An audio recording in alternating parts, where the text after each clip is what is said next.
The Local Show, sponsored by Victory in Motion, home of knee repair, not knee replacement, on News Radio 570 WSYR, on 106.9 FM, and live everywhere on the iHeartRadio app. The Local Show features in-depth conversation with business owners, employees, and influential business leaders throughout Central New York, exploring their successes, challenges, and reasons for doing business right here in our growing community. The Local Show is produced locally by Zoe Advertising. Now your hosts, Tom and Steve. We're back again, and that means that you are too. This is The Local Show with Tom and Steve. Steve, big election inauguration stuff going on this past week. It was fun to watch. Wasn't it? And if you're, a right-wing extremist like I am, I thought it was fun. I thought it was, I just like the common sense. I don't agree with it. Yeah, There's just absolutely. like some, you know what? I don't know. There's some common sense stuff. It doesn't seem extreme to me. That's the thing. Well, and a lot of people were jumping on board saying, you know what? We were kind of like one toe in the water, and now we're all in. Just common sense stuff. Common sense stuff, yeah. Tax stuff. Felt just good. Like no tax on tips. He did that immediately. Right, yeah. I thought people struggling, they're living on tips. I think you didn't have to. That is good for everybody. Absolutely. And some common sense stuff like that. Yeah, a lot of stuff. And if you're a criminal, leave. You're a criminal. For openers, but just catch and release should be relegated to streams. Yes. Well, not if you're me. I work really hard to catch those fish. So true. Let's talk with Stephanie Pullano right now. She's the owner of Blake Jewelers. How are you there, Stephanie? Good. Thanks for having me on again. Well, thank you for being here. Big things going on over there, Tom. Well, big things and big holidays coming up. You got Valentine's Day along with St. Patrick's Day. So people like to buy jewelry for St. Patty's, and you got all that Celtic jewelry. I got a ton of it, yeah. Yeah, that's great. So you're over in Township 5. What drew you to Township 5? You came back into town and you thought, what drew you there? That's a good question. So, as any business owner knows, when you're starting to look for your first place, you call around. You see what's available. You check for rates. You check to see what's a good fit. Right. So for Township 5, what was nice about it is that they didn't have a jeweler. So that was really nice. Oh, that's okay. There's a positive. So that was a huge positive. They didn't have anybody and they were interested in having one. So already that was a good fit. But I also like a few things that I've learned about Township, and that plaza is very unique. It has a lot of entertainment and shopping, that other places don't have. Right. Well, the movie tavern's a big deal. The movie tavern's a big deal. So the shopping that's over there it's a lot of like small business, if that makes sense. Yes, sure. And Costco. And Costco is one thing, but they're actually trying to push in more and more small business, especially women-owned small business. So I'm actually very proud to be over there because of that. So I'm honored that they have me as a tenant, and I'm honored to represent the community. As a small business owner. So you've been over there a while. So you're just shifted in the plaza. So you were next to Subway, and now you're over by the wing place. I am. Yep. So we were at 174 Suite 40. Yeah. You're on the Costco side, but then now we're at 200 Suite 30, and we're between Buffalo Wild Wings and the Brasserie. Okay, so we were over there, Tom. Stephanie fixed a ring. Judy had a ring. Yes. That she loves, by the way. I didn't get to tell you since I picked that up. Oh, good. And she needed a repair, and the repair happened quickly, and she loves it, by the way. Good, She's real happy with it.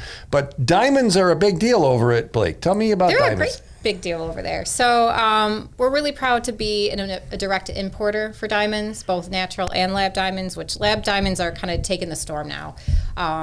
There's some big corporations, will say, that are losing stock and credit and reputation because of the bring-in of these lab diamonds.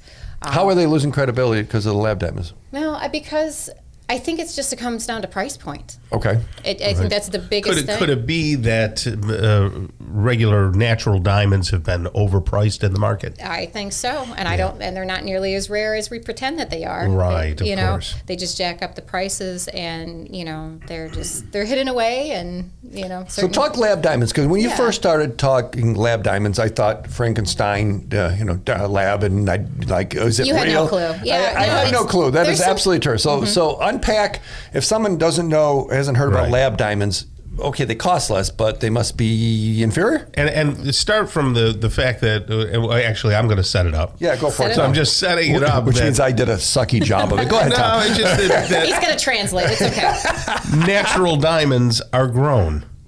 So natural diamonds grow, right? They're Lab mined. diamonds grow. Exactly. So that's the idea. So I just want people to know that both of them grow. They are both grown. It's literally just the environment that's different. Correct. So you can either mine them in the earth, and they've grown for how many millions of years. Yes. Right. Or they're grown in a laboratory.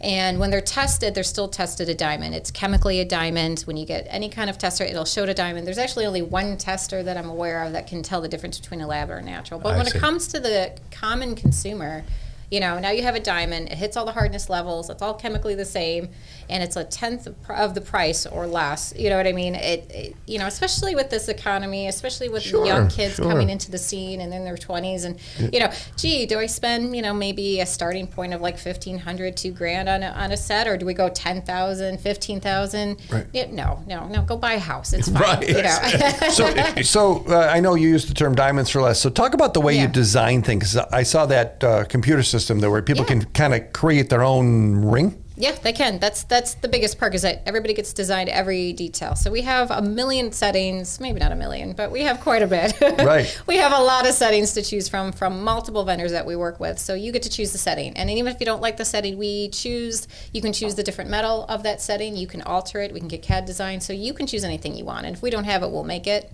And so and then it'll be whatever metal you want. You can do sterling, you can do 10, 14, 18 karat gold, white, yellow rose, platinum, palladium, whatever you want. And then you can choose whatever shape or style diamond that you want, and then we'll get it obviously ordered in their size. So if someone went to, I don't know, a big shopping mall, went somewhere to one of the national jewelers and wandered in a diamond was, let's say it was $5,000. Approximately, what would something that, if they came to you, what would that diamond typically sell for? Well, that's a very broad question. Because it is on purpose. It's fair. So it depends on the specs. So if you could spend $5,000 on a natural diamond, but it's not going to look very good. Okay. It's going to be just a very ugly, quartzy, it'll have cracks. YouTube listeners can see her making faces I have under a lot of yellow expressions. and quartzy. Yeah, I don't know. They're very imperfect, we'll say. And that's fine. I mean, if you want that salt and pepper look and you want a natural diamond, there's no problem there. But I'm just saying, the cleaner the diamond is, the more expensive it's going to be. And that's with the lab too, but just not nearly the amount. So if you want a very clean, especially a large stone, you're going to go lab. Most people do. Okay. And what would the cost compare be to natural? So if a natural diamond that was a carat, 2 carat, I don't understand necessarily how big a diamond should be. What would the comparison be to something if someone were to go to you? I would, ballpark. I know everything's not apples and apples. I do get that. No, it's not. At least with my pricing, you're still, I don't know. If you were to go, I show the comparison of if you were to go on the site and check out what we do, I would say minimum you would pay for a natural is $3,000, and that's just for a carat. That's not under a carat. We'll just call it a carat. And it's not a great diamond. It is a terrible diamond. It's a terrible diamond. But if you want a very, very clean stone, right, you're looking around $600-700 for a lab. Yeah. Compared to 3,000? Yeah. So, oh my gosh. And not that they're not the same diamond. So if you want the same clean stone, I mean, in a natural, you're probably looking closer to 7, 8, 9. Okay, so but specs are everything. Okay, so a third of the price, or less actually. Well, if it's the same stone, it'll be about a tenth of the price. Oh my gosh. Okay, and people can walk in and you can see them and everything. So you're doing your grand reopening. I moved around the corner thing. Open all this weekend. So next to Buffalo Wild Wings, right, and the brasserie, and the brasserie, BlakeJewelry.com, and go see Stephanie. And if you're thinking about a ring, think of Blake. It's Blake Jewelers. I said that. Blake Jewelers. You said jewelry. Maybe. Thank you, Stephanie.